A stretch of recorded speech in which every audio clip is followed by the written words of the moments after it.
Every day, hundreds of TDOC offenders are out working on projects that benefit schools, municipalities, and nonprofits and communities all across our state. These projects require a lot of skill, but sometimes they require just as much heart.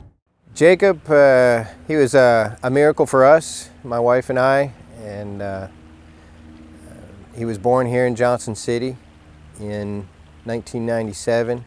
It was the summer after he came out of kindergarten, and he's riding in the back seat with his mom. She's running errands with the boys, and out of the blue, Jacob says, "Mommy, one day I'm going to be famous. One day I'll be on the covers of magazines." And so I got to hear that story when I came home from work that night, and something like that sticks with you, especially when he's no longer with me. In the summer of 2004, Jacob contracted an E.coli bacteria from an unknown source. After 5 years of fundraising, Mr. Francisco was able to secure a land grant which designated 28 acres along the banks of Sinking Creek as an environmental educational park. You know, I'm not saying that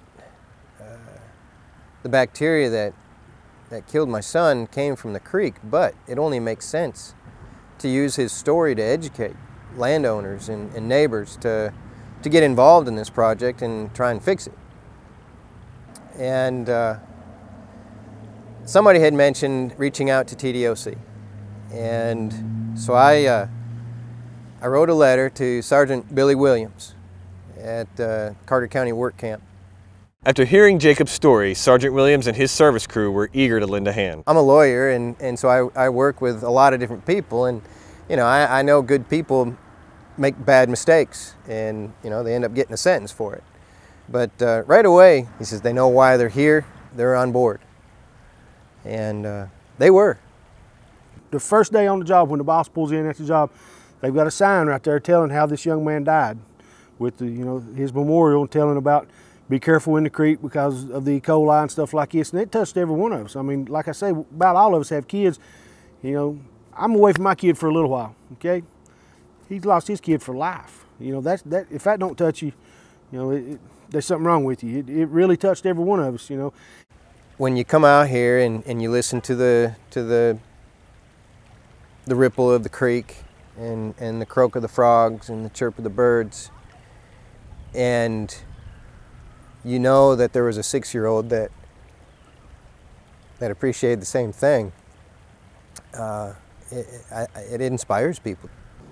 You know, years later, people can look back and read this story, and I hope, you know, they do. And I hope everybody gets a chance to go visit the park, because it's just, somebody do something like that for your son and stuff, it just means the world.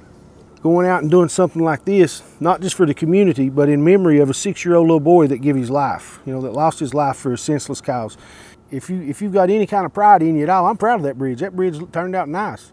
I think it'll be there a long time. I think a lot of people will really enjoy it, and it stands for something good.